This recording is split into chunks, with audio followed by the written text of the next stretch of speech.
تو رحیم ہے تو کریم ہے تیری ذات سب سے عظیم ہے. دین جو دین اسلام ہے، ہمارا دین کیا ہے؟ دین اسلام. اور یہ بڑا خوبصورت اور بڑا حسین دین ہے. یہ دین انسان کو انسان بناتا ہے. یہ دین انسان کو اللہ کے قریب لے جاتا ہے.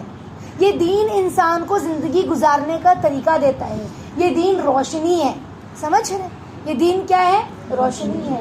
کتابوں میں واقعہ ملتا ہے کہ اللہ کے نبی صلی اللہ علیہ وسلم کے پاس ضعیف روایت ملتی ہے کہ اللہ کے نبی کے پاس ایک جبرائیل امین آئے ایک مرتبہ، اور اللہ کے نبی سے پوچھا، یا نبی اللہ کو آپ محبوب یا میں؟ کیا پوچھا؟ اللہ کو آپ محبوب یا میں؟ تو کہا جبرائیل اللہ کو میں محبوب، اللہ تجھے میرے پاس بھیجتے ہیں.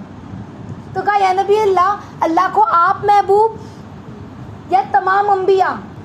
تو کہا جبرائیل اللہ کو میں محبوب. کیوں؟ کیونکہ میں اللہ کا حبیب، تمام نبیوں کا سردار، یعنی میں اللہ کا حبیب ہوں. تمام نبی تو محبوب ہے اور میں حبیب ہوں. تو کہا یا نبی اللہ کو آپ محبوب یا دین؟ تو اللہ کے نبی خاموش ہو گئے. جبرائیل امین نے پوچھا یا نبی اللہ بتائیے نا، اللہ کو آپ محبوب یا اللہ کا دین محبوب؟ تو کہا جبرائیل اللہ کو اللہ کا دین محبوب. اس دین کے لیے مجھے یتیم پیدا کیا گیا. اس دین کے لیے 6 سال کی عمر میں میری ماں لے لی گئی. اس دین کے لیے میں نے طرح طرح کی تکلیفیں برداشت کی. اس دین کے لیے اللہ کے نبی کو کبھی جادوگر کہا گیا، کبھی ساحر کہا گیا، کبھی دیوانہ کہا گیا. سمجھ رہے؟ تو اللہ رب العزت کو اللہ کا دین بہت محبوب ہے، بہت عزیز ہے اللہ کا دین. سمجھ رہے؟ یہی وہ دین ہے. ہمارے نبی نے کتنی تکلیفیں برداشت کی. نہیں ہم نے پڑھا کہ اللہ کے نبی صلی اللہ علیہ وسلم کو جب ان کی والدہ کو، کتابوں میں آتا ہے، واقعہ ملتا ہے کہ اللہ کے نبی صلی اللہ علیہ وسلم کی والدہ کو جب ام ایمن نے دفن کر دیا تو اللہ کے نبی اپنی اماں کی قبر کو پر رو رہے ہیں، اماں اماں. تو اللہ کے نبی کو ام ایمن کیا کہتی؟ میں نے کیا آواز سنی؟ پہاڑوں کے پیچھے سے کوئی آواز آئی. کہنے والا کہہ رہا تھا کہ ابھی تو اور ذمہ داری کاندھوں پر آنے والی ہے، تو غموں کا سامنا کرنا ہوگا، غموں کا عادی بننا ہوگا. تو اس دین کے لیے ہمارے نبی نے بہت کچھ برداشت کیا. کسی نے جادوگر کہا تو کسی نے ساحر کہا، کسی نے جھوٹا کہا تو کسی نے دیوانہ کہا. بہت ساری تکلیفیں برداشت کی ہمارے نبی صلی اللہ علیہ وسلم نے. صرف نبی نے نہیں بلکہ جس نے اللہ سے سچی محبت کی، اس نے دین سے سچی محبت کی. جس نے اللہ اس کے رسول کو سمجھا، اس نے دین کو سمجھا، اور اس نے اپنی جان بھی اور مال بھی اور اولاد بھی اور جذبات بھی اور تمنائیں بھی اور خواہشات بھی سب کچھ اللہ کے دین کے لیے لگا دیا. سب کچھ لگا دیا. کتابوں میں تاریخ میں واقعات ملتے ہیں صحابہ کے کہ کیسے کیسے صحابہ نے اللہ کے دین کے لیے قربانی دی. یعنی آپ سوچ سکتے ہو، جنگ بدر کا موقع ہے، اسلام کی سب سے پہلی عظیم الشان جنگ، سب سے پہلی اسلام کی جنگ ہے جنگ بدر. 313 مسلمان. پیٹ میں بھوک اتنی زیادہ تھی نا کہ پیر یہاں رکھتے تھے تو یہاں جاتا تھا. بدن اچھے سے پورا ڈھانکنے کے لیے جسم پہ اچھے سے کپڑا بھی نہیں تھا. ایسے حالات تھے صحابہ پر. ہاتھ میں ٹوٹی پوٹی 2-4 کچھ تلواریں تھی، کچھ اونٹ تھے، کچھ 2-4-6 گھوڑے تھے بس. اور سامنے 1000 کا کافروں کا لشکر تھا. کتنے کا؟ 1000 کا. مسلمان جنگ کے ارادے سے نہیں آئے تھے. مسلمان جنگ کے ارادے سے نہیں آئے تھے، وہ تو ان کے سامان کو لینے آئے تھے، لوٹنے. اب آپ بولو گے کہ کیا اسلام میں لوٹ مار جائز ہے؟ اسلام میں لوٹ مار جائز نہیں ہے، لیکن یہ اصول ہے. کس کا اصول ہے؟ ملک کا قانون ہوتا ہے کہ اگر کوئی تمہارے بارڈر پر تم سے بغیر پوچھے گزرے، تمہارے بارڈر پر تمہارے بغیر پوچھے اجازت کے وہاں سے گزرے. ہمارے بارڈر سے کوئی گزر سکتا ہے ہندوستان کے؟ کوئی کشتی نظر ہے، ہم نیوز میں نہیں سنتے پکڑی گئی، فلاں ہمارے بارڈر میں آ گیا تھا، ہماری سرحد میں سمندر سے داخل ہو گیا. ہاں، تو ہماری سرحد سے جو داخل ہوگا ہم اس کے سامان کو لوٹ سکتے.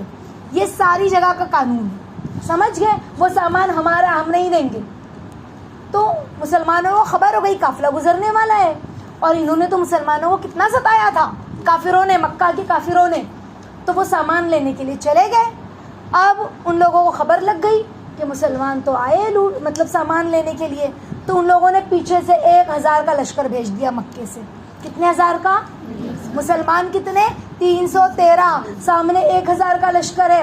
ان کے پاس ڈھالے بھی ہیں. خود بھی ہے، زرا بھی ہے، تلوار بھی ہے، نیزہ بھی ہے، تیر بھی ہے، کمان بھی ہے، اور گھوڑے اونٹ سب ہے، پورے ہتھیار سے لیس ہے. کافر پورے 1000 ہتھیاروں سے لیس، اور مسلمان 313. قدم یہاں رکھتے تھے تو یہاں جاتا تھا، ایسا حال تھا. اللہ نے کہا قرآن میں، اللہ فرماتے ہیں ہم نے تمہارے قدموں کے اکھڑنے تک تمہیں آزمایا. اللہ کے نبی صحابہ سے کہہ رہے ہیں کیا تم میرا ساتھ دو گے؟ سامنے 1000 کا لشکر ہے اور جنگ لڑنی ہے. صحابہ نے کہا یا نبی اللہ ہم آپ کی آگے سے، پیچھے سے، دائیں سے، بائیں سے حفاظت کریں گے. اگر آپ کہو تو ہم اپنے گھوڑے کو سمندر میں دوڑا دیں گے. گھوڑا سمندر میں دوڑے گا کیا؟ وہ تو پانی کو دیکھ کے ہنہنانے لگے. کہ یا نبی اللہ اگر آپ کہو نا تو ہم اپنے گھوڑے کو سمندر میں دوڑا دیں. ایسی محبت. اور پھر صحابہ کھڑے، ہم ہوتے تو ایک سیکنڈ کے لیے سوچیں کہ اس جگہ اگر ہم ہوتے تو ہم کیا کرتے؟ ہم کہتے ایسے ہی تھوڑی نا اللہ نے کہا ہے کہ کود جاؤ جنگ میں. ہتھیار بھی دیکھے جاتے، اللہ نے دنیا میں اسباب بھی بنائے، ایسے خودکشی کرنے کے لیے نہیں کہا. ہمارے تو کتنے ایکسکیوز، کتنے مسئلے. ہاں تھوڑا سا سر دکھ رہا ہے تو نہیں آئے، صبح سے بہت جلدی اٹھے تھک گئے تو ہم نہیں آئے. کتنے ایکسکیوز. تعلیم، مدرسہ چھوڑ دیا، تعلیم میں نہیں آئے. لیکن صحابہ نے دین کے معاملے میں کوئی ایکسکیوز نہیں دیا، بلکہ میدان میں کھڑے. 313 کا لشکر ہے، سامنے 1000 کا لشکر ہے. بتاؤ خوف نہیں آئے گا؟ ان کے پاس تو نہ خود ہے نہ زرا ہے. ہاں، اور وہ تو پورے ہتھیاروں سے لیس. اللہ نے حکم دیا اب لڑنا ہے. اب دونوں آمنے سامنے نزدیک آ رہے، اور گتم گت جب ہوئے تب اللہ نے جا کر فرشتوں کی مدد اتاری ہے. کہ صحابہ کہتے ہیں ہم تلوار گردن پر لے جاتے، اس سے پہلے گردن کٹ کے الگ ہو جاتی. فرشتے اترے. پھر کیوں؟ اللہ کہتے تم میری دین میں میری مدد کرو گے تو میں تمہاری مدد کروں گا اور تمہارے قدموں کو جما دوں گا. ان تنصروا اللہ وینصرکم ویثبت اقدامکم. یہ اللہ کا وعدہ ہے. سمجھ، یہ اللہ کا وعدہ ہے. تو اللہ رب العزت نے فرشتوں سے مدد کی. ہم تاریخ کے پنوں کو کھول کے دیکھیں، ہمیشہ مسلمان کافروں سے آدھے رہے ہیں جنگ کے میدان میں. کبھی تو مٹھی بھر رہے اور کئی ہزاروں کو شکست دی انہوں نے، لاکھ فوجوں کو شکست دی انہوں نے. کیسے ہوا یہ؟ کیسے ہوا؟ اللہ کی مدد سے. اللہ کا وعدہ ہے نا ان تنصروا اللہ وینصرکم ویثبت اقدامکم. تو صحابہ نے دین کے لیے اپنا سب کچھ لگایا. ایک صحابی، ان کا نام مجھے اچھے سے یاد نہ رہا، جب اللہ کے نبی صلی اللہ علیہ وسلم جنگ کے میدان سے لوٹے ہیں، کیا دیکھا صحابہ نے؟ دیکھو ہمارے لیے بولنا آسان ہے دین دین دین. صحابہ نے صرف بولا نہیں تھا ہمیں دین سے محبت ہے، بلکہ صحابہ نے دین پر عمل کر کے دکھایا تھا. تو صحابہ نے کیا کیا؟ صرف محبت دکھائی نہیں تھی کہ ہمیں دین سے محبت ہے، بلکہ انہوں نے اس دین کے لیے اپنا لگایا بھی ہے. صرف زبانی دعوے صحابہ کے نہیں تھے، بلکہ انہوں نے کر دکھایا تھا کہ دین ہمارے لیے کیا حیثیت رکھتا ہے. ایک صحابی ہیں، جب اللہ کے نبی صلی اللہ علیہ وسلم میدان جنگ سے واپس آئے، تو جب میدان جنگ سے واپس آتے تھے نا تو لشکر آتا تھا تو دور سے دھول اڑتی ہوئی نظر آتی تھی. تو لوگوں کو اندازہ ہو جاتا تھا کہ بھئی ہمارا لشکر آ رہا ہے. دور سے دھول اڑتی ہوئی نظر آتی. تو سارے گھر والے باہر آ جاتے تھے، کوئی اپنے شوہر کا استقبال کرتے ہوئے، کوئی اپنے باپ کا استقبال کرتے ہوئے، کوئی اپنے بھائی کا استقبال کرتے ہوئے، کوئی اپنے والد کا استقبال کرتے ہوئے، سارے جمع ہو جاتے تھے. تو ایک لشکر گزر رہا ہے، سارا لشکر ختم. لاسٹ میں اللہ کے نبی اور کچھ محافظ لشکر کے آخر میں اندر داخل ہوئے. ایک صحابی، چھوٹے بچے ہیں، ہاں، وہ کہہ رہے ہیں نبی اللہ، کھڑے ہیں خاموشی سے، اور کہا یا نبی اللہ کے نبی سے کہہ رہے ہیں نبی اللہ میرے والد. تو اللہ کے نبی صحابہ کی طرف دیکھ کے کہا کون بچہ ہے یہ؟ تو کہ نبی اللہ فلاں کا بیٹا ہے. تو کہ نبی اللہ میرے والد. اللہ کے نبی نے یوں نظر پھیری، وہ اس طرف آئے کہ یہ نبی اللہ میرے والد. اللہ کے نبی نے یہاں نگاہ پھیری، وہ اس طرف سے آئے کہ یہ نبی اللہ میرے والد. تو اللہ کے نبی صلی اللہ علیہ وسلم کی آنکھوں میں آنسو تھا. اللہ کے نبی نے انہیں اٹھایا، اپنی سواری کے آگے بٹھایا اور کہا بیٹا کیا تو یہ نہیں چاہتا کہ محمد تیرا باپ ہو اور عائشہ تیری ماں ہو؟ تو کہا یا نبی اللہ میں راضی ہوں، یا نبی اللہ میں راضی ہوں. ان کے والد کے علاوہ کوئی نہیں تھا، وہ بھی شہید ہو گئے. کہ یا نبی اللہ میں راضی ہوں. کیا دیکھا دین کے لیے؟ ہاں، سب کچھ خوشی. بچوں میں بھی وہ جذبے تھے. ایک بچہ ان کے بارے میں آتا ہے کہ ان کی والدہ نے ان کو جنگ پر بھیجا. کہاں بھیجا؟ جنگ پر بھیجا. اور اب اس بچے کا جو نام تھا مجھے اس ذہن سے نام نکل گیا, انشاءاللہ میں آگے آپ لوگوں کو بتاتی ہوں. تو ان کی والدہ نے ان کو جنگ کے میدان میں بھیجا, اور جب اعلان ہوا جنگ کا, وہ بچے میدان جنگ میں آئے تو کہا کہ چھوٹا بچہ تھا وہ, تو سپہ سالار جو تھے جنگ کے, کہا بیٹا تو بہت چھوٹا ہے. جہاں لوگوں کی بھرتی ہو رہی تھی, جنگ کے لیے تیاری ہو رہی تھی, تو کہا کہ نہیں میں جنگ پر جاؤں گا. تو کہا بیٹا تجھے پتا ہے جنگ کسے کہتے ہیں؟ کہا میری ماں نے مجھے بتایا جنگ کسے کہتے ہیں. تلوار سے گردن کٹتی ہے, شہید ہو جاتا ہے بندہ, مجھے معلوم ہے جنگ کسے کہتے ہیں. تو کہا کہ بیٹا تو بھی بہت چھوٹا ہے. تو ضد کرنے لگے, نہیں میں جاؤں گا. میری ماں نے کہا ہے سینے پہ تیر کھانا لیکن پیٹھ دکھا کے نہ آنا. تو انہوں نے سوچا اتنی اچھی بات کرتا ہے, راستے بھر دل لگی ہو جائے گی, ساتھ لے چلتا ہوں. اب ساتھ لے گئے. اب راستے میں ایک جگہ رکنا ہوا آرام کے لیے. کھانے بنانے کی جب باری آئی تو کہا میں کھانا بناؤں گا. تو کہا بیٹا تو بہت چھوٹا ہے, اتنوں کا کھانا کیسے بنائے گا؟ کہا میری ماں نے مجھے کھانا بنانا بھی سکھایا ہے. 9 سال کے تھے. کہا میری ماں نے مجھے کھانا بنانا بھی سکھایا ہے. کہا تھا کہ میدان جنگ میں سپاہیوں کا کھانا بنے, ہاتھ سے بنانا. جب انہوں نے کھانا بنایا تو لوگ حیران ہو گئے کہ اتنا چھوٹا بچہ اور کھانا بھی بنانا جانتا ہے. اور پھر جب کھایا تو بہت ٹیسٹی تھا. پھر میدان جنگ میں پہنچے اور صف بندی ہونے لگی. میدان جنگ میں جب انسان پہنچتا ہے نا تو صف بندی ہوتی ہے. پہلے تیر انداز ہوتے ہیں, پھر گھوڑ سوار, پیدل وہ, پھر گھوڑ سوار. اس طرح سے لوگ صف میں کھڑے ہوتے ہیں, ایک صف لگتی ہے, ایک ترتیب سے لوگ کھڑے ہوتے ہیں. تو یہ سب سے آگے آ کے کھڑے ہو گئے. تو کہا بیٹا تو آگے کیا کر رہا ہے, پیچھے جا.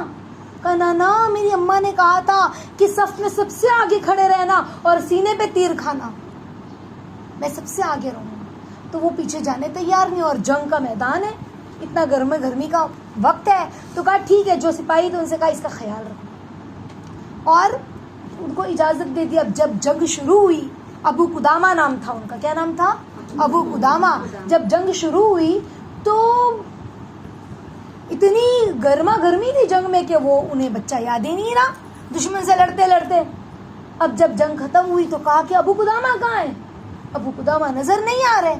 زندوں میں تلاش کیا نہیں نظر آئے, مردوں میں تلاش کیا نہیں نظر آئے, شہداء میں تلاش کیا. ابو قدامہ تو ایک جگہ زخمی حالت میں پڑے تھے. وہ بچے حضرت ابو قدامہ ایک جگہ زخمی پڑے تھے. ان کا سر اپنی گود میں لیا. کہا بیٹا یہ کیا کیا تو نے؟ آخری سانسیں تھی. کہا کہ میں نے سینے پہ تیر کھایا اور دشمن سے پیٹ پھیر کر نہیں بھاگا, میں لڑا دشمن کے سامنے, اور اب میرے پاس وقت نہیں ہے. جب آپ مدینے جاؤ گے نا تو میری چادر میری ماں کو دے دینا. تو کہا میں تیری ماں کو نہیں پہچانتا. تو کہا کہ میری بہن بھی وہاں کھڑی ہوگی 6 سال کی, مجھے تلاش کر رہی ہوگی. جب لشکر واپس پہنچے گا نا تو میری بہن بھی میرے انتظار میں ہوگی, تو آپ اس کو میری چادر دے دینا. کہا ٹھیک ہے. اور انتقال ہو گیا, شہید ہو گئے ابو قدامہ. اب جب وہ لوگ پہنچے اپنی مقام پر تو ایک چھوٹی بچی انتظار کر رہی تھی. کہا بیٹا کس کا انتظار کر رہی ہو؟ کہا میں اپنے بھائی کا انتظار کر رہی ہوں. کہا کیا نام ہے؟ کہا ابو قدامہ نام ہے. کہا بیٹا تیری ماں کے پاس مجھے لے چلنا. وہ لے کے گئی اور دروازہ پہ دستک دی تو ان کی والدہ تھی دروازے پہ. تو وہ خون سے بھری ہوئی چادر ابو قدامہ کا جو کپڑا تھا وہ دیا, اور کیا کہا کہ یہ آپ کا بیٹا شہید ہو گیا اور اس نے سینے پہ تیر کھایا ہے. آپ کے بیٹے نے سینے پہ تیر کھایا ہے, پیٹ پھیر کر نہیں آیا. کیا کہا؟ سینے پہ تیر کھایا ہے, پیٹ پھیر کر نہیں آیا. تو وہ عورت ہاتھ میں چادر لی, اس کی آنکھوں میں آنسو تھا, اور وہ دوڑتی ہوئی اپنے گھر کے اندر کی طرف دوڑی. تو یہ سوچنے لگی کہ شاید یہ صدمے میں, پتہ نہیں. تو وہ اندر گئے تو انہوں نے کیا دیکھا کہ اپنی چادر کو قبلے کی طرف رک کر کے ہاتھوں کو اوپر اٹھائے وہ کہہ رہی تھی کہ اللہ جب جنگ کا اعلان ہوا تھا میرا والد, میرا باپ, میرا شوہر سب شہید ہو گئے, اب میرے پاس ایک بچہ تھا وہ بھی شہید ہو گیا, اللہ اب تو آپ راضی ہو جائیے. کیا کہہ رہی تھی؟ اب تو آپ راضی ہو جائیے. یعنی انہوں نے اللہ کی رضا کس میں سمجھی تھی؟ اب تو راضی ہو جائیے اللہ. اپنا دین کیسے, دین کے لیے انہوں نے قربانی دی. 9 سال کے ابو قدامہ تھے. کتنے سال کے؟ 9 سال کے. اور کیسے اپنے بیٹے کو اللہ کے راستے میں بھیجا. ایک بیٹا تھا, آسرا تھا, روک لیتی نا, شوہر بھی نہیں تھا, باپ بھی نہیں تھا, بھائی بھی نہیں تھا, بیٹا بچہ تھا, لیکن اللہ کے راستے میں, اللہ کے دین کے لیے کتنا عزیز تھا. جانتے ہو دین؟ خالد بن ولید رضی اللہ تعالیٰ عنہ کون ہے؟ صحابی جسے اللہ کے نبی نے کیا کہا تھا جانتے ہو؟ سیف اللہ. کیا کہا تھا؟ سیف اللہ کا مطلب ہوتا ہے اللہ کی تلوار. اللہ کی تلوار. جس میدان میں خالد بن ولید اتر جاتے تھے نا, وہ میدان جیت جاتے تھے. اور جب میدان میں اترتے تھے نا تو روم اور فارس والے جب میدان جنگ میں اترتے اور کہتے انا خالد بن ولید, انا خالد بن ولید, تو روم اور فارس والے صرف اپنے بچاؤ کے لیے لڑتے تھے. ان کے پیر کانپنے لگتے تھے, وہ گھبرا جاتے تھے کہ خالد بن ولید آ گیا. دیو آنند, دیو آنند, یعنی دیو آ گیا, دیو آ گیا. وہ کافر تھے نا, کافر تھے نا, تو وہ اس طرح سے گھبرا جاتے تھے. خالد بن ولید رضی اللہ تعالیٰ عنہ کی جو جنگ میں حاضری کو دیکھ کر اتنا گھبراتے تھے. تو کیا معاملہ تھا حضرت خالد بن ولید کا؟ ایک جنگ میں 9 تلواریں ٹوٹی. کتنی تلواریں؟ حضرت ابو عبیدہ بن جراح رضی اللہ تعالیٰ عنہ نے کہا خالد بس کر, تو نے تو تلواروں کا حق بھی ادا کر دیا. اتنے لڑے کہ 9 تلواریں ٹوٹی ہے. کہا مجھے نہ روکو, جا میں شہادت اپنے لبوں تک محسوس کر رہا ہوں. وہ تھے خالد بن ولید. کوئی پلاسٹک کی تلوار تھی, لوہے کی تلوار تھی. 9 تلواریں ٹوٹی لڑتے لڑتے. ہاتھ شل ہو جاتا ہے انسان کا تلوار چلاتے چلاتے. 9 تلواریں ٹوٹی ایک جنگ میں. اور پھر خالد بن ولید رضی اللہ تعالیٰ عنہ کا جب انتقال کا وقت قریب آیا نا, بیمار تھے, انتقال کا وقت قریب ہے, رو رہے ہیں, بستر پر ہے, رو رہے ہیں. حضرت علی رضی اللہ تعالیٰ عنہ غالباً ان کے پاس تھے. کہا خالد کیوں روتے ہو؟ تو اپنے جسم پہ سے اپنے کرتا اٹھایا اور کہا دیکھو. حضرت علی رضی اللہ تعالیٰ عنہ نے کہا کہ ان کے جسم پر ایک بالشت بھی ایسی جگہ بچی نہیں تھی جہاں تیر تلوار کے نشان نہ ہو. کہا کہ شہادت کی تمنا تھی. آج بستروں پہ عورتوں کی طرح دنیا سے رخصت ہو رہا ہوں, جہاں میں شہادت نہیں مل سکا مجھے. صحابہ کو ایسی شہادت کی تمنا تھی. حضرت خالد بن ولید رضی اللہ تعالیٰ عنہ کو حضرت علی رضی اللہ تعالیٰ عنہ نے تسلی دیتے ہوئے کہا کہ تم تو سیف اللہ و اللہ کی تلوار ہو. اللہ کے نبی نے تمہیں سیف اللہ کہا ہے. بھلا اللہ رب العزت اپنی تلوار کو دشمنوں کے ہاتھ سے توڑ سکتے ہیں؟ کوئی دشمن اللہ کی تلوار کو توڑ سکتا ہے؟ اللہ کی تلوار کو کاٹ سکتا ہے؟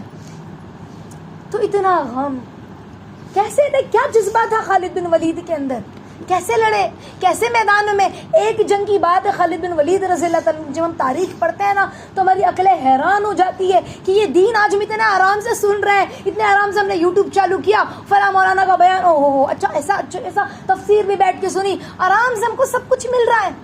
صحابہ نے جو قربانیاں دی نا اس دین کے لیے, وہ بھلائی نہیں جا سکتی, بھلائی نہیں جا سکتی. جب ہم تاریخ کو کھول کے پڑھتے تو ہمیں سمجھ میں آتا ہے کہ کیا کچھ نہیں کیا صحابہ نے.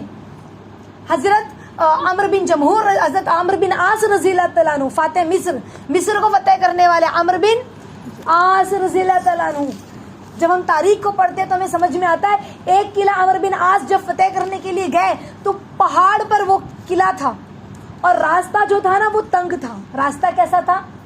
تنگ تھا. تنگ سمجھتا ہے یعنی کم چوڑا تھا. اب جب لشکر اوپر چڑھے گا, سامنے سے حملہ ہوگا تو زیادہ سپاہی نیچے والوں کے مارے جائیں گے نا. تو آدھی فوج شہید ہو گئی اس قلعے کو فتح کرنے میں, لیکن پیچھے نہیں ہٹے. اپنے پیچھے اپنی بیوی بچوں کو کیا نہیں چھوڑ کر آئے تھے؟ ہاں نہیں چھوڑ کر آئے تھے, لیکن اس دین کے لیے انہوں نے کیا قربانی دی ہوگی. بچوں کو یتیم کرنا آسان ہو گیا, بیوی کو بیوہ کرنا آسان ہو گیا اس دین کے لیے. اس دین کے لیے کیا صحابہ کے دل میں آج ہمارے شوہر اللہ کے راستے میں 40 دن 4 مہینہ نکلتے ہیں, ہاں, یا پھر کہیں باہر جاتے ہیں سعودی دبئی کمانے, تو ہمیں یقین ہوتا ہے نا 2 سال بعد آئیں گے, 1 مہینے بعد آئیں گے, گاؤں گئے 15 دن کی ٹکٹ لے کے آئیں گے, یقین ہوتا ہے نا. کوئی خدشہ اندیشہ دل میں ہے ہمارے؟ نہیں ہے, یقین ہوتا ہے. آج تو ہمارے پاس فون کی بھی سہولت ہے, آسانی سے ہم بات کر لیتے ہیں, تو ہمیں کمی ویسی محسوس نہیں ہوتی. صحابہ جب اللہ کے راستے میں نکلتے تھے نا, صحابہ جب اللہ کے راستے میں نکلتے تھے تو کہیں ان کی حاملہ عورت ہوتی تھی, کہیں دودھ پیتا چھوٹا معصوم بچہ ہوتا تھا، کہیں وہ بچہ جو دنیا میں نہیں آیا وہ ہوتا تھا، کہیں بوڑھی ماں ہوتی تھی جو بستر پر ہے، کہیں بوڑھا باپ ہوتا تھا جو بستر پر ہے. اس کو چھوڑ کر یہ بات کا یقین نہیں تھا کہ میں پلٹ کر واپس آؤں گا. میدان جنگ میں جا رہے تھے. شہید کبھی بھی ہو سکتے، جان ہتھیلی پہ لے کے جاتے تھے، لیکن وہ کیا چیز تھی جو صحابہ کو لے کے نکلی اور جان اور مال اور اولاد اور جذبات اور تمنا اور خواہشات سب لگا دیا؟ وہ محبت تھی جو انہوں نے اللہ، اس کے رسول اور اس کے دین سے کی تھی. دعوے آسان ہے کرنا، ثبوت دینا مشکل ہے. دعوے کرنا آسان ہے، ثبوت دینا مشکل ہے. جو صحابہ نے دیا، ایک موقع تھا جنگ تبوک کا موقع. اللہ کے نبی صلی اللہ علیہ وسلم صحابہ کو جنگ پر بھیج رہے اور اللہ کے نبی نے 3 لوگوں کو سپہ سالار بنایا. کہا کہ حضرت حارث، زید بن حارث شہید ہو جائیں گے. سپہ سالار زید بن حارث ہے، جھنڈا ان کے ہاتھ میں، اگر وہ شہید ہو گئے تو پھر حضرت جعفر رضی اللہ تعالیٰ عنہ کے ہاتھ میں جھنڈا ہوگا، اگر وہ شہید ہو گئے تو عبداللہ بن رواحہ کے ہاتھ میں جھنڈا ہوگا. کوئی یہودی درخت کے پیچھے سے چپکے سے سن رہا تھا باتیں. وہ کہنے لگا کہ ضرور یہ تینوں شہید ہوں گے. اور پھر اللہ کے نبی نے کہا اگر عبداللہ بن رواحہ بھی شہید ہو جائے تو مسلمان جس کو چاہے جھنڈا دے دے اپنے ہاتھ، جس کو چاہے سپہ سالار بنا لے. تو اللہ کے نبی کبھی 3 لوگوں کو سپہ سالار نہیں بناتے تھے، ایک کو ہی بنا کر بھیجتے تھے. 3 لوگوں کو کہا 3 سپہ سالار، یہ شہید ہو گئے تو یہ شہید ہو گئے تو یہ شہید ہو گئے تو یہ. اب زید بن حارث شہید ہو گئے، اعلان ہوا زید بن حارث شہید ہو گئے. جھنڈا حضرت جعفر طیار نے اپنے ہاتھ میں لیا رضی اللہ تعالیٰ عنہ. کون ہے حضرت جعفر؟ اللہ کے نبی کے چچیرے بھائی ہیں. جھنڈا ہاتھ میں لیا، اپنے جیسے ہی کانوں میں اعلان ہوا حضرت زید بن حارث شہید ہو گئے. حضرت جعفر رضی اللہ تعالیٰ عنہ نے اپنے گھوڑے کے پیر کاٹ دیے. کیوں؟ تاکہ پلٹ کے جانے کا خیال بھی دل میں نہ آئے. بڑی گھمسان کی لڑائی تھی جنگ تبوک، بڑی گھمسان کی لڑائی تھی، بہت بڑی فوج تھی، 2-2.5 لاکھ کی فوج. مسلمان 25,000 تھے غالب مشکل سے، یا 15,000. 25,000 بھی ہو تو 2-2.5 لاکھ کتنے؟ ہاں، اتنی بڑی فوج کا مقابلہ تھا. اپنے گھوڑے کا پیر کاٹا کہ پلٹ کے جانے کا خیال نہ آئے دل میں، اور ہاتھ میں جھنڈا لیا. آپ کو پتہ جو سامنے والی فوج ہوتی تھی نا، وہ جس کے ہاتھ میں علم ہوتا تھا نا، جھنڈا سپہ سالار، اس کو مارنے کے در پہ ہوتی تھی. کیوں؟ اگر جھنڈا گر جائے گا تو ان کو آرڈر کون دے گا؟ آرڈر نہیں دے گا تو فوج تتر بتر ہو جائے گی. سپہ سالار ہی نہیں رہے گا تو فوج کس کی بات کو فالو کرے گی؟ تو کافر نے حضرت جعفر رضی اللہ تعالیٰ عنہ کے سیدھے ہاتھ پہ حملہ کیا. جھنڈا گرنے لگا، انہوں نے بائیں ہاتھ سے مضبوطی سے جھنڈا پکڑا. کافر نے بائیں ہاتھ پر حملہ کیا، جھنڈا گرنے لگا، انہوں نے دونوں بازو سے اور دانتوں سے جھنڈے کو مضبوطی سے پکڑا. کافر نے پیچھے سے مارا، 2 ٹکڑے ہو گئے، شہید ہو گئے. اعلان ہوا حضرت جعفر شہید ہو گئے. تو عبداللہ بن رواحہ رضی اللہ تعالیٰ عنہ کے چچیرے بھائی ان کے پاس ایک گوشت کا سوکھا ٹکڑا لے کر آئے تھے کہ بھائی بہت دن سے تو نے کچھ کھایا نہیں، کچھ وقت سے لے کھا لے، کمر سیدھی ہو جائے گی، کمر سیدھی ہو جائے گی. بس وہ گوشت کا ٹکڑا ہاتھ میں لیا تھا کھانے کے لیے. اعلان ہوا حضرت جعفر شہید ہو گئے. گوشت کا ٹکڑا یوں پھینکا، دوڑے میدان جنگ کی طرف. جھنڈا ان کو لینا تھا نا، اسلام کا جھنڈا ان کے ہاتھ میں آنا تھا. اوہو، اپنی ذمہ داری نبھانے دوڑے. جیسے ہی دوڑے نا تو دل میں شیطان نے خیال دلایا، عبداللہ بن رواحہ تیری اتنی خوبصورت بیوی ہے، اس کا کیا؟ تو کیا کہا جانتے ہو؟ میدان جنگ میں اپنے آپ سے مخاطب ہو کر، ہم نے بھی کبھی اپنے آپ سے بات کی ہے ایسے دین کے لیے کہ تجھے اٹھنا ہوگا، تجھے چلنا ہوگا، تجھے کرنا ہوگا، دل چاہے نہ چاہے. حضرت عبداللہ بن رواحہ کہتے ہیں بیوی کا خیال دل میں دلاتا ہے، بیوی کو 3 طلاق. اپنے آپ سے کہا بیوی کو 3 طلاق. اور جس نے اپنی زبان سے یہ جملہ نکال لیا اس کی بیوی کو طلاق پڑ جاتی ہے. یہ اسلام کہتا ہے. جس نے کہہ دیا بیوی کو 3 طلاق زبان سے، اس کو 3 طلاق. پھر آگے بڑے قدم آگے بڑھایا. شیطان نے دل میں خیال ڈالا عبداللہ بن رواحہ تیرے باغات اور کھیت اس کا کیا ہوگا؟ تیری زمینیں ہیں اتنی ساری. کا زمین کا خیال دلاتا ہے، سب اللہ کے راستے میں قربان، سب وقف اللہ کے راستے میں صدقہ خیرات. زبان سے ایک بار آپ نے کہہ دیا یہ 100 روپے میرے اللہ کے راستے میں صدقہ، اور ایک جگہ اس کو رکھ دیا اٹھا کر کیا ہمت ہوگی اس 100 روپے کو خرچ کرنے کی؟ زبان سے کہہ دیا صدقہ صدقہ، سب دے دیا اللہ کے راستے میں. پھر دل میں شیطان نے خیال دلایا، عبداللہ بن رواحہ تیرے غلام اور باندی بھی تو ہیں اتنے سارے. اس وقت میں غلام اور باندیوں کی بڑی قیمت ہوتی تھی، خریدا جاتا تھا پیسوں میں، پورے انسان کو خریدا جاتا تھا. ہم اسے کہے اٹھ تو اٹھ اور بیٹھ تو بیٹھ، وہ ہمارا غلام ہوتا تھا، مجھ سے جو چیز چاہے وہ کروائے. آج کی طرح نہیں 2-4 ہزار دے کر کام کروا لیا 2-3 گھنٹے کا، وہ پورا انسان ہمارا غلام ہوتا تھا. عبداللہ بن رواحہ نے کہا، غلام کا خیال دل میں دلاتا ہے اللہ کے راستے میں آزاد.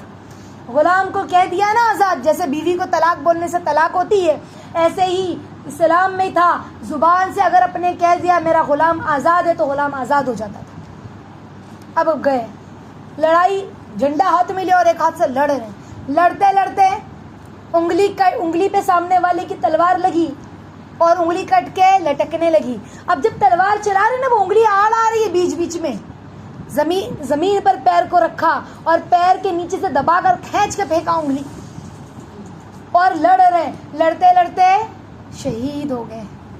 آسان ہے؟ کیا کیا اس دین کے لیے؟ میں رہوں اور میری آنکھ کے سامنے اللہ کے اسلام کا جھنڈا، دین کا جھنڈا گر جائے، یہ میں برداشت نہیں کر سکتا. یہ تھے صاحب. ہم نے کیا کیا اس دین کے لیے؟ آج دین ہمارے گودوں میں دم توڑ رہا ہے. ہم نے کیا کیا؟ صحابہ نے اس دین کی کھیتی کو اپنے خون اور پسینے سے لہلایا ہے. ایک کسان ہوتا ہے نا، کسان جس نے اپنی محنت سے پورے کھیت کو جوتا ہے اور محنت سے اس پہ بیج بوئی ہے اور اس کی فصل تیار ہو کے جب لہلہا رہی ہے نا اور اس کی فصل کو آگ لگ جائے نا، اس کی فصل کو آگ لگ جائے تو وہ دہاڑے مار کے روتا ہے، ہائے میری فصل خراب ہو گئی، ہائے میرا نقصان ہو گیا. نہیں سنتے ہم فلاں کسان نے خودکشی کر لی، فلاں کسان نے خودکشی کر لی. کیوں؟ جمع پونجی ختم ہو گئی، محنت ضائع ہو گئی. ڈپریشن میں چلا جاتا ہے کسان، روتا ہے دہاڑے مار مار کے. یہ وہ دین کی کھیتی ہے جو ہمارے سامنے جل رہی ہے اور ہمیں احساس نہیں ہے جس دین کے لیے ہمارے نبی نے اپنے آنسوؤں کو بہایا، اپنے خون کو بہایا. اس دین کے لیے کیا نہیں دیکھا صحابہ نے اور کیا نہیں دیکھا ہمارے نبی نے. ہمارے نبی کے نواسے اس دین کے لیے شہید ہوئے، ہمارے نبی کے نواسے اس دین کے لیے شہید ہوئے. کربلا کا میدان نہیں سجا دین کے لیے. کیوں ہوا تھا کربلا کی جنگ؟ کوئی اپنی ذاتی معاملہ تھوڑی نہ تھا، یہ دین معاملہ تھا. یہ دین اتنا قیمتی تھا کہ ہم غلط ہاتھوں میں اسے نہیں جانے دیں گے. اس دین کے لیے اپنی جان ہنستے ہنستے قربان کر دی. اور صحابہ نے کہا فستو رب کعبہ کی قسم کامیاب ہو گئے. خون کا قطرہ زمین پہ گرتا تھا نا تو صحابہ کہتے تھے فستو رب کعبہ کی قسم کامیاب ہو گئے. کیا کامیابی دیکھی تھی صحابہ نے؟ کیا کامیابی دیکھی تھی؟ اس دین کے لیے ہنستے ہنستے اپنا سب لگا دیا. ہمارے لیے بولنا آسان ہے. اب بتاؤ روزے قیامت اللہ کے سامنے جب کھڑا کیا جائے گا اور اللہ پوچھیں گے میرے دین کے لیے تم نے کیا کیا، تو ہم کیا کہیں گے؟ اللہ یہ تو علماء کی ذمہ داری تھی. یہ کہیں گے ہم عالم نہیں تھے، ہم یہ کہیں گے نہ. اللہ نے تو قرآن میں فرمایا ہے کہ تم بہترین امت ہو، تم لوگوں کی خیر رسائی کے لیے نکالی گئی ہو، تم لوگوں کو نیکی کا حکم کرو اور برائی سے روکو. ہم سب کو کہا. اللہ نے کسی عالم حافظ دائی کو نہیں کہا، سب کو کہا، پوری امت محمدیہ کو کہا. یہ دین وہ ہے. جیسے ایک بچہ ہوتا ہے نا، ایک بچہ جس کی سانسیں اکھڑ رہی ہو، بہت بیمار ہو، شدید بارش ہو رہی ہو تو وہ اس ماں کے گھر میں کوئی نہیں ہے تو وہ ماں بارش میں بھی اپنے بچے کو لے کے دوڑے گی، اس کا دروازہ ٹھوکے گی، میرے بچے کو بچا لو، میرے بچے کو بچا لو، میرا بچہ دم توڑ رہا ہے، میرے بچے کو بچا لو. ہاسپٹل جائے گی نا تو ڈاکٹر کا ہاتھ پیر جوڑنے لگے گی، بس میرے بچے کو بچا لو، میرے بچے کو بچا لو، میرا بچہ میرے گود میں دم نہ توڑ دے، میرے بچے کو بچا لو. تو کیسا حال ہو؟ ایسے ہی ہر دائی کا حال ہونا چاہیے، ہر اسلام کے ہر مومن، ہر مسلمان کا یہ حال ہونا چاہیے. دین کا وہ غم اور درد یہاں ہو، وہ درد اس دل میں ہو، وہ دل ایسا دکھے اس دین کے لیے کہ اللہ آپ کے بندے کہاں جا رہے ہیں، یہ اللہ آپ کے بندے کہاں جا رہے ہیں، یہ اللہ کیا ہو گیا آج امت کو. تو ہمارا دل روئے، ہمارا دل زخمی ہو. اللہ کے نبی نے اس دین کے لیے کیا نہیں دیکھا. ہاں اپنے صحابہ کی کٹی ہوئی انگلیوں کو بھی اٹھایا ہے. ایک ایک صحابہ جب اسلام قبول کرتے تھے نا تو کتنے قیمتی ہوں گے اللہ کے نبی کے لیے, جبکہ پوری دنیا کفر پر ہے, مٹھی بھر صحابہ اللہ کے نبی کے ساتھی ہیں اور اس میں سے بھی شہید ہو رہے ہیں. تو اللہ کے نبی کے دل پر کیا گزری ہوگی, ہاں کیا گزری ہوگی. لیکن اللہ کے نبی روتے ہوئے اپنے صحابہ کو دفن کرتے تھے, ان کے گود, اپنے گود میں ان کی سروں کو رکھ کر سہلاتے تھے ان کی لاشوں کو. کیا دیکھا ہم نے, کیا دیکھا اس دین کے لیے, ہم نے کیا دیکھا جو صحابہ نے دیکھا, ہم نے کیا دیکھا جو انبیاء نے دیکھا. حضرت بلال رضی اللہ تعالیٰ عنہ نے کیا کیا جانتے ہو؟ غلام تھے, حضرت ابو بکر صدیق رضی اللہ تعالیٰ عنہ نے آزاد کروایا. لیکن آزادی سے پہلے ان کا کیا قصہ تھا؟ جب اسلام قبول کیا نا, مار مار کر تھک جاتے, کبھی ابو جہل مارتا, مارتے مارتے تھک جاتا تو امیہ بن خلف کا نمبر آتا, وہ مارتے مارتے تھک جاتا تو دوسرا کافر مارتا, پوری رات مارتے تھے. کس بات پر جانتے ہو؟ کہ محمد کا ساتھ چھوڑ دے, اس دین سے ہٹ جا, بس اس بات پر مارا جاتا تھا. اور پھر مار مار کے جب تھک جاتے نا, کس سے مارتے تھے جانتے ہو؟ شابک ہوتا ہے نا کوڑا, اس سے مارتے تھے. تو مار مار کے تھک جاتے نا, جسم پھٹ جاتا تھا, جسم پھٹ جاتا تھا مار کھا کھا کے. اسی زخم کو دوپہر کی تپتی ریت پہ ان کو لٹا کر گھسیٹتے تھے اور ان کے سینے پہ چٹان رکھتے تھے. اور حضرت بلال کیا کہتے تھے جانتے ہو؟ احد, اللہ ایک ہے. ہل نہیں سکے اسی لیے لوہے پتھر کی چٹان ان کے سینے پہ رکھتے تھے کافر. اور حضرت بلال کہتے تھے احد, اللہ ایک ہے, احد, اللہ ایک ہے. اللہ نے حضرت بلال کو ٹھوکا, جیسے ہم مٹکا خریدتے تو ٹھوک ٹھوک کے دیکھتے ہیں نا, پیور تو ہے, اچھا تو ہے. اللہ بھی چیک کر رہے میرا بلال پیور تو ہے نا میری محبت میں, کہ اللہ آسمانوں سے نہیں دیکھتے تھے بلال کو کیا ہو رہا ہے. کیا بلال کو, حضرت بلال نہیں جانتے تھے میرا رب مجھے دیکھ رہا ہے اور میرے رب کی مدد آ سکتی ہے. لیکن حضرت بلال بھی سمجھتے تھے کہ اللہ رب العزت نے جو مجھے دین دیا ہے نا, اس کے کوئی تقاضے ہیں, میں اللہ کو دکھاؤں, میں اللہ کو ثابت کروں کہ دین کتنا پیور ہے, میں اللہ کی محبت میں سچا ہوں. یہ صحابہ دکھانا چاہتے تھے, سمجھ رہے؟ حضرت بلال کی سچائی کیا تھی رضی اللہ تعالی عنہ, کتنے پیور, کتنے ایماندار, کتنے کھرے تھے. تو ہم اللہ سے مانگے کہ اللہ ہمیں بھی ایماندار بنا دیجیے نا, اللہ ہمیں بھی سچا بنا دیجیے نا اپنے دین کے لیے. جب روز قیامت اللہ کا سامنا ہوگا تو ہم کیا کہیں گے؟ اللہ ہم نے کیا کیا آپ کے دین کے لیے, ہاں آپ کے دین کے لیے ہم نے کیا کیا, ہم نے کیا کیا. جیسے میں آپ کو بتاؤں,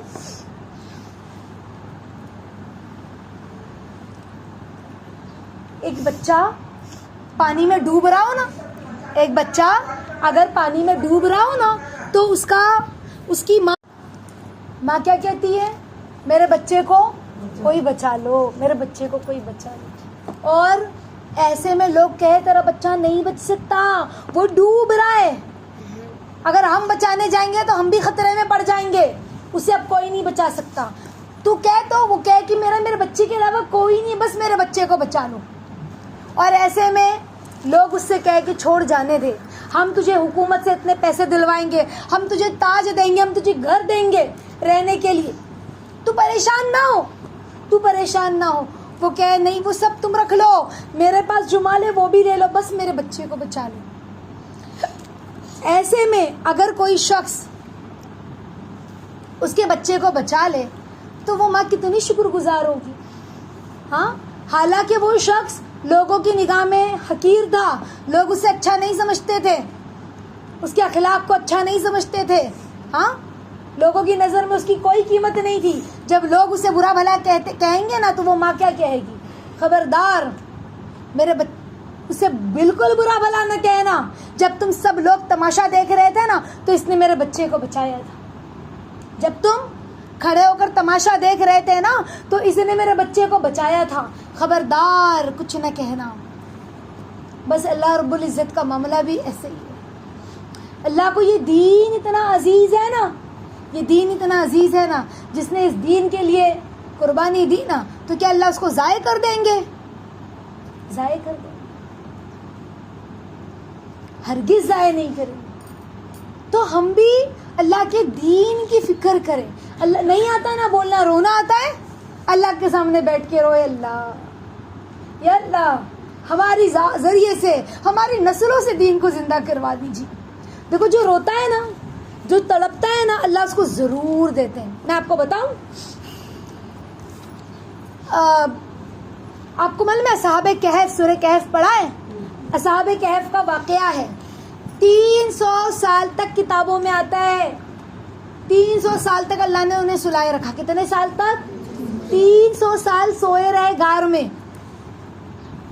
اور ان کا پورا واقعہ مختصر میں آپ کو بتاتی ہوں کہ وہ اس وقت عیسیٰ علیہ السلام کا دور تھا.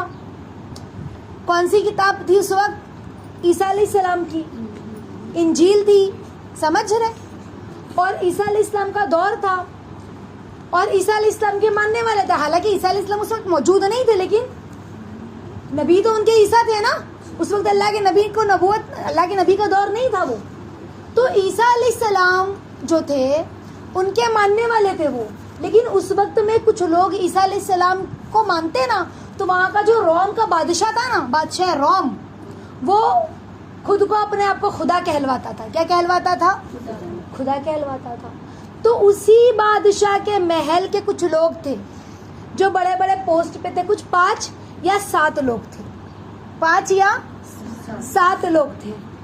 تو ان لوگوں نے عیسیٰ علیہ السلام پر ایمان لایا، یعنی کلمہ پڑھ لیا دین کا، اور مسلمان ہو گئے. لیکن اپنے اسلام کو ظاہر نہیں کر سکتے تھے، اپنے اسلام کو چھپا کر رکھا. چھپ کے انجیل پڑھتے تھے، دعائیں کرتے تھے، جو بھی اس وقت کی عبادت تھی وہ عبادت کرتے تھے. پھر ہوا یہ کہ ایک دن ان لوگوں نے کھلے عام کہہ دیا بادشاہ کے سامنے کہ ہم اسلام قبول کرتے ہیں اور ہم تو عیسیٰ علیہ السلام کو نبی مانتے ہیں. کیا مانتے ہیں ہم؟ عیسیٰ علیہ السلام کو نبی مانتے. کھلے عام کہہ دیا. سمجھ رہے؟ اور کیا کیا انہوں نے جانتے ہو؟ صرف یہی نہیں بلکہ وہ لوگ روتے تھے اللہ کے سامنے. اپنے اسلام کو ظاہر کرنے سے پہلے اللہ کے سامنے وہ لوگ روتے تھے اور اللہ سے کہتے تھے کہ اللہ اب ہم کب دیکھیں گے وہ دور جب آپ کا کلمہ بلند ہوگا، آپ کا دین بلند ہوگا. ضرور وہ وقت آئے گا کہ ہماری آنکھیں بھی دیکھے گی اس وقت کو اور ہمارا دل ٹھنڈا ہوگا. اور پھر یہی ایک تمنا تھی. اور پھر انہوں نے اپنے اسلام کو ظاہر کیا. انہوں نے کیا کیا؟ اپنے اسلام کو ظاہر کیا. تو جو کافر بادشاہ تھا اس نے کیا کیا؟ جیل میں ڈلوا دیا. اب جیسے تیسے یہ جیل سے بھاگ گئے اور بھاگتے ہوئے غار میں، غار سمجھتے ہیں نا گفا، اس میں جا کے چھپ گئے. اب اس گفا میں جب وہ سوئے تو اللہ نے ان کو 300 سال تک سلائے رکھا. کتنے سال تک؟ 300 سال اللہ نے انہیں سلائے رکھا. اور اللہ رب العزت اس غار میں، اس گفا میں ان کو کروٹ بھی دیتے تھے. اب ایک انسان ایک جیسا سوئے رہے تو پیٹھ میں درد نہ ہونے لگے، اللہ انہیں کروٹ بھی دلاتے تھے. 300 سال تک اللہ نے اس غار میں انہیں سلائے رکھا. اور پھر جب وہ اٹھے نا تو ان کو ایسا لگا کہ ہم کچھ گھنٹہ سوئے ہوں گے، 2-4 گھنٹہ، 8 گھنٹہ. پھر وہ بازار گئے تو انہوں نے دیکھا کہ بھئی یہ بازار تو کچھ الگ الگ دکھ رہا ہے، چینجز سب نظر آ رہا ہے. سب عیسیٰ علیہ السلام کو مان رہے ہیں اور عبادت کر رہے ہیں عیسیٰ علیہ السلام کی. اور مطلب بہت بڑا واقعہ ہے. مختصر مجھے بتانا یہ تھا کہ اللہ نے جب ان کی طلب تھی نا، ان کی کڑن تھی، وہ روئے، وہ کڑے، تو اللہ نے ان کو وہ دور اسلام بھی دکھایا. سمجھ رہے؟ اور پھر اللہ نے ان کی روح قبض کر لی. بعد میں 300 سال بعد جب وہ جاگے، پھر وہ لمبا تھوڑا واقعہ ہے. پھر وہ اس وقت کے بادشاہ کو جس طرح بھی پتہ چلا، وہ آیا، اس نے ملاقات کی، اور پھر اس کے بعد اللہ نے انہیں دوبارہ ان کی روح قبض کر لی. تو اللہ نے دکھایا جب ہم بھی اللہ کے سامنے روئیں گے نا کہ اللہ، یا اللہ ہم بڑے کمزور ہیں، ہم کوئی عالم نہیں ہے، یا اللہ ہم نے کوئی بہت پڑھائی نہیں کی ہے، بہت گہرائی سے علم کا مطالعہ نہیں کیا ہے، یا اللہ ہم سے دین زندہ کروا لیجئے، یا اللہ ہماری نسلوں سے دین زندہ کروا لیجئے، یا اللہ ہمارے گھرانوں سے دین زندہ کروا دیجئے، یا اللہ میری ذات سے دین زندہ کروا دیجئے. تو کیا اللہ ہمارے آنسو کو ضائع کریں گے؟ اللہ ضرور دین کو زندہ کریں گے. اللہ ضرور ہمارے رونے کو اللہ ضائع نہیں کریں گے. اس کی برکتیں اللہ دکھائیں گے. ہم اللہ کے سامنے روئیں اور مانگیں کہ اللہ آج یہ دین جس کی کھیتی کو صحابہ نے, ہمارے نبی نے اپنے خون پسینے سے سینچا تھا, یا اللہ آج اس میں آگ لگ رہی ہے, یا اللہ آپ اس کو زندہ کر دیجیے, یا اللہ آپ قبول کر لیجیے. سمجھ رہے؟ تو ہم اللہ سے مانگے کہ اللہ پر دین اللہ عافیت کے ساتھ زندہ کر دیجیے. کیا کر دیجیے؟ اس دین کے لیے بڑی قربانیاں لگی ہے. جب ہم تاریخ کو کھول کے دیکھتے ہیں تو ہمیں سمجھ میں آتا ہے کہ اللہ اکبر, ہم نے تو کوئی قربانی نہیں دی, ہم نے تو اب تک کچھ بھی نہیں کیا. صحابہ کی قربانی تو بڑی قربانی تھی. حضرت صہیب رضی اللہ تعالیٰ عنہ کے بارے میں آتا ہے, ان کو باندھا گیا, مکہ والوں نے انہیں باندھا اور سارے لوگ جمائے, ان سے کہا کہ اگر ہم تجھے چھوڑ دے اور تیری جگہ محمد ابن عبداللہ کو باندھ دے اور تو اپنی بیوی بچوں کے درمیان میں اطمینان سے رہے, چلے گا؟ کہا اگر تم مجھے آزاد کر دو اور میں میری بیوی بچوں کے درمیان ہنسی خوشی کھیلوں اور رہوں اور میرے نبی کو ایک کانٹا بھی چبھے نہ, یہ میں برداشت نہیں کر سکتا. تو اتنا غصہ آئی کافروں کو. اس وقت ابو سفیان مسلمان نہیں ہوا تھا. اس نے کہا کہ ان کو سزا دو. بھالے ہوتے ہیں نا نیزے, انہیں چبوئے گئے. کہا بول اب بھی دین پہ رہے گا؟ کہا ہاں لا الہ الا اللہ محمد رسول اللہ. کہا محمد کا ساتھ چھوڑ دے. کہا ہرگز نہیں چھوڑوں گا. ہاتھ پیر بندھا ہوا تھا, ایک ہاتھ کاٹا. کہا محمد کا ساتھ چھوڑ دے. کہا ہرگز نہیں چھوڑوں گا. دوسرا پیر کاٹا بائیں طرف کا. کہا محمد کا ساتھ چھوڑ دے. کہا ہرگز نہیں چھوڑوں گا. پھر بایاں ہاتھ کاٹا. کہا محمد کا ساتھ چھوڑ دے. کہا ہرگز نہیں چھوڑوں گا. پھر دایاں پیر کاٹا, حتیٰ کہ شہید ہو گئے. کیا قربانی ہے؟ بولنا آسان ہے نا. ہاں, اگر ہم کچھ کاٹ رہے بھی ہو نا, سبزی وغیرہ, یا کوئی کدوکش میں کوئی چیز کرش کر رہے ہو, کس رہے ہو, تو کتنے سنبھال کر کستے کہ کہیں ہمارا ہاتھ اس میں چھل نہ جائے. اور اگر سبزی کاٹتے کاٹتے ہاتھ کٹ جائے تو کیا کریں گے؟ کٹا رہنے دیں گے؟ پہلے اپنے ہاتھ کی فکر ہوتی ہے. اس کو پٹی باندھتے ہیں, چاقو پکڑا نہیں جا رہا ہے تو دوسری انگلیوں میں تھامتے ہیں کہ نہیں چاقو نہیں پکڑا جا رہا ہے, درد بہت ہو رہی ہے. ہاں, درد بہت ہو رہی ہے. روٹی بناتے بناتے اگر بھاپ لگ جائے, روٹی کی آنچ لگ جائے تو کیسی تکلیف ہوتی ہے کہ دوسری روٹی سیکی نہیں جاتی. اب بایاں ہاتھ استعمال ہو رہا ہے. پہلے گیس کو ہم سلو کر کے پہلے اپنے ہاتھ کا انتظام کرتے ہیں, بھائی بہت تیز آنچ لگ گئی, پانی سے دھل لیتے, کچھ لگا لیتے. ہاں, لیکن کیا محبت ہوگی اللہ اس کے رسول سے اور دین سے, کیا محبت ہوگی.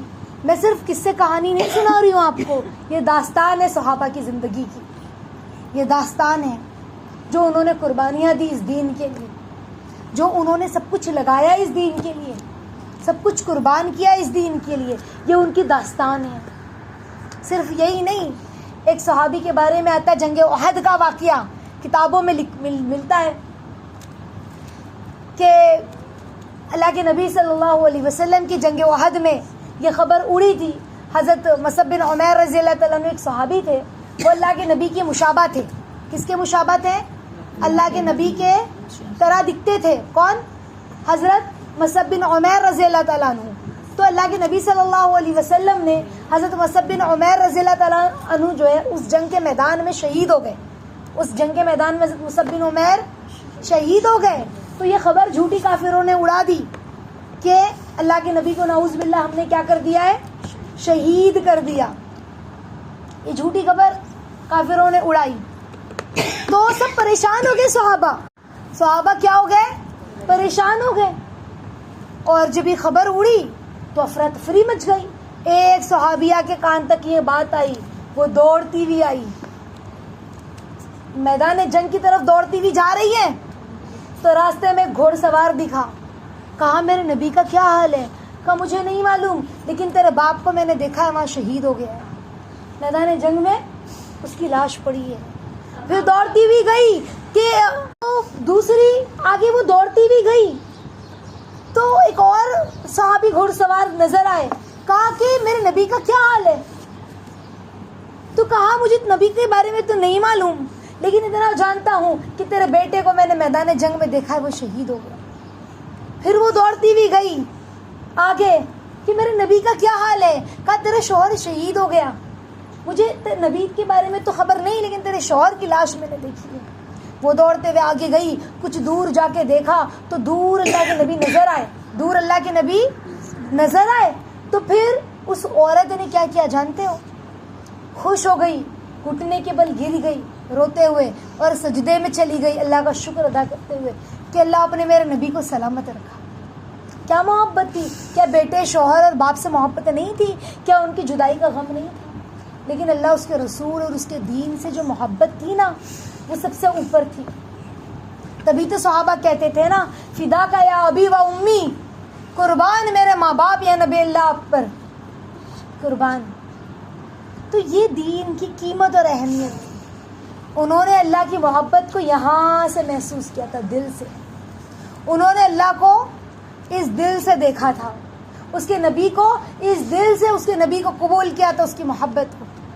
ہمارے پاس ہے کچھ دکھانے کے لیے کہ ہم کیا دکھائیں گے اللہ اس کے رسول کو؟ اللہ ہمیں معاف فرمائے، ہماری خطاؤں کو معاف فرمائے۔ آج کا سبق ہمارا یہ ہوگا، ابھی آج 2 رکعت گھر جانے کے بعد نماز پڑھیں صلاۃ التوبہ کی، اور 2 رکعت نماز پڑھیں صلاۃ حاجت کی۔ توبہ کی نماز اس نیت سے پڑھیں گے کہ اللہ ہمیں معاف کر دیجئے، ہماری 20 سال 30 سال 35 سال 40 سال 45 سال کی عمر گزر گئی اور ہم نے آپ کے دین کے لیے کچھ نہ کیا۔ اللہ، لوگوں نے تو اپنی جوانی لگا دی، اپنی جان اولاد سب کچھ لگا دیا، میرے نبی کے آل لٹے۔ اللہ میں نے کچھ نہ کیا آپ کے دین کے لیے، یا اللہ معاف کر دیجئے، یا اللہ معاف کر دیجئے۔ اور 2 رکعت حاجت کی نماز پڑھ کے اللہ سے کہیں گے کہ اللہ ہمیں اپنے دین کے لیے عافیت کے ساتھ قبول کر لیجئے، عافیت کے ساتھ قبول کر لیجئے۔ یا اللہ ہماری نسلوں کو، یا اللہ ہمارے گھر والوں کو، یا اللہ پوری امت کو مجھے قبول کر لیجئے اپنے دین کے لیے اللہ۔ پھر دیکھیں ہمیں بولنا آئے نہ آئے، طلب ہوگی نا، جذبہ ہوگا نا، ایک طرف اٹھے گی نا، جب رو گے نا اللہ کے سامنے گڑ گڑاؤ گے تو اللہ رب العزت راستے دکھائیں گے بھی، راستے سجائیں گے بھی انشاءاللہ۔ تو یہ دین ہمیں عزیز ہو، یہ دین ہمیں محبوب ہو، یہ دین ہماری زندگی بن جائے۔ صحابہ کی زندگی تھی یہ دین، تبھی تو ہنستے ہنستے جان قربان کر دی۔ فستو رب کعبہ، رب کعبہ کی قسم شہید ہو رہے ہیں، روح نکل رہی ہے، کہہ رہے رب کعبہ کی قسم کامیاب ہو گئے۔ کیوں شہید ہو رہے تھے نا؟ تو آنکھوں کے سامنے جنت دیکھ لی تھی، اللہ کی رضا دیکھ لی تھی جس کا وعدہ کیا گیا تھا۔ اسی لیے کہہ رہے فستو رب کعبہ، رب کعبہ کی قسم کامیاب ہو گئے۔ یہ ہے وہ دین۔ اللہ ہم سب کو دین پر عمل کرنے کی توفیق عطا فرمائے، ایماندار اور مخلص بنائے انشاءاللہ۔ اللہ تعالیٰ سے مانگیں گے، روئیں گے انشاءاللہ۔ تو ہم جو بھی سنیں اپنے گھر میں بھی دہرائیں، اپنے بچوں کو بھی انشاءاللہ اس بات کا سبق دیں، اس بات کو بتائیں کہ دین کیا ہے، تاکہ ہمارے چھوٹے چھوٹے بچے بھی دین کو سمجھیں، دین اسلام ہے کیا، کس طرح ہم تک پہنچا۔